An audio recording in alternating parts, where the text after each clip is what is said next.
എന്താ പ്രശ്നം? പോലീസ് വന്നിട്ടേ ഉള്ളൂ. 5 ഗ്രാം കളക്ട് ചെയ്യാൻ കിട്ടിയില്ല. ഇപ്പൊ അടി പൊട്ടും. അടി പൊട്ടേ.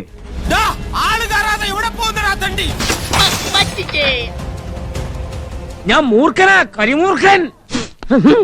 കുറച്ചു നാളായി ഞാൻ വിചാരിക്ക ഇവരെയൊക്കെ ഒന്ന് ഒതുക്കണമെന്ന്. കൊച്ചിയിൽ നടുറോട്ടിൽ കത്തിയുമായി പരാക്രമം. റോഡിലൂടെയാണാടാ സൈക്കിൾ ഓടിക്കുന്നത്. എല്ലാത്തിനും കുത്തും ഞാൻ. 4 മാസമായിട്ട് കത്തിക്ക് റെസ്റ്റാണ്. ഇനി ആ റെസ്റ്റ് കൊടുക്കൂല. നാട്ടുകാരുടെ പരാതിയെ തുടർന്നെത്തിയ പോലീസ് സംഘത്തിന് നേരെയും പ്രതികൾ തിരിഞ്ഞു. എന്ത് പറ്റി? ആൾക്ക് ഇപ്പൊ പഴയ പോലെ പോലീസിനെ പേടില്ലാണ്ടായോ? അതറിയോ? പിന്നെ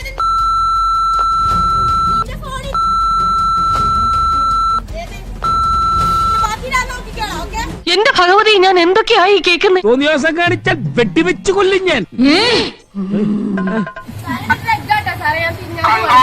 അതിനുള്ള പ്രതിവിധി എന്റെ കയ്യിലുണ്ട്.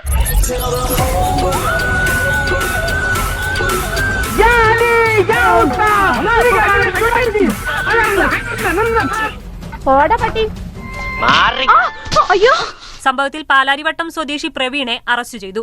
ആരാണ് ഈ വിദ്വാൻ? അവനെ കിട്ടിയ ചെവിക്കല്ല് നോക്കി ഒന്ന് കൊടുക്കാമായിരുന്നു.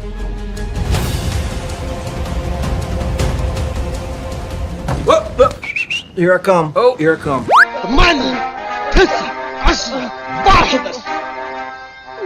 ബാക്കി ഞാൻ അവിടെ ചെന്ന് തരാം. തോന്നിയാസല്ലേ മോളവൻ കാണിച്ചത്? നിയമം കയ്യിലെടുക്കാന്നൊക്കെ പറഞ്ഞ പെണ്ണെ, നീ നിർത്തിക്കോ. സഹിക്കുന്നതിനൊക്കെ ഒരു പരിധിയുണ്ട്. എനിക്ക് എന്റെ ഉച്ച മുതൽ ഉള്ളങ്കാല് വരെ ചൊറിഞ്ഞു കയറുന്നു. ഞാൻ ചൊറിഞ്ഞു തരാൻ സൂപ്രണ്ടേ. ആകാശത്തേക്കോടെ പോണ റോക്കറ്റ് തോട്ടിട്ട് പിടിച്ച് ആസനത്തിൽ വെച്ച് പൊട്ടിക്കാന്ന് കേട്ടണ്ട. ഇതാണ് ഐറ്റം. ഏകപട ദ്വിപട ത്രിപട ചതുർ പഞ്ചപട ഷഷ്ടിപട കളരിമുറ അല്പം അറിയാവുന്നതുകൊണ്ട് മാത്രം ഞാൻ രക്ഷപ്പെട്ടു സാർ. ഇയാളെന്തിനാ വഴി പോകുന്ന വെക്കിട്ട് ചൂടാവും. എടോ, ആൾക്കാരെ ഇടംകൊല്ലിട്ട് വീഴ്ത്തുന്ന എന്റെ ഒരു ഹോബിയാണ്. കോഴിക്കോട് സ്വദേശി റെസ്ലിയും കസ്റ്റഡിയിലാണ്. തന്നോട് ആർക്കും കെട്ടിയെടുക്കാൻ പറഞ്ഞ നിന്നെ പോലത്തെ 10-200 നിലക്ക് നിർത്തുന്ന എന്നെ ബഹുമാനിക്കാത്ത ഓരോരുത്തർ നീ അവിടെ. അരുൺകുമാർ, ഇത് ചെറിയ കക്ഷിയൊന്നും അല്ല. നേരത്തെ തന്നെ പാലാരിവട്ടം പോലീസ് സ്റ്റേഷനിൽ 2 കേസുകളുള്ളതാണ്. എന്ന് ഒരുമിച്ചിരുന്ന് മോന്തെന്ന് റോയ് ചാൻ അറിയോ ഇയാൾ ആരാണെന്ന്? ഇല്ല. നേരത്തെ തന്നെ പാലാരിവട്ടം പോലീസ് സ്റ്റേഷനിൽ 2 കേസുകളുള്ളതാണ്. ഒന്ന് NDPS കേസാണ്, മറ്റൊന്ന് ഹോസ്റ്റൽ അടിച്ചു തകർത്ത കേസാണ്.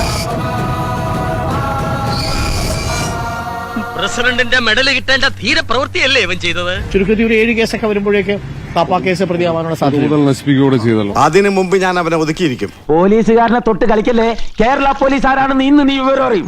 ഇന്ന് 2 കൽപ്പിച്ചാ ഞാൻ വന്നിരിക്കുന്നത്. ഇവരുടെ അറസ്റ്റ് നടപടികൾ ഉടൻ ഉണ്ടാകും. ഇപ്പോൾ ഇരുവരും പാലാരിവട്ടം പോലീസ് സ്റ്റേഷനിലാണ് ഉള്ളത്.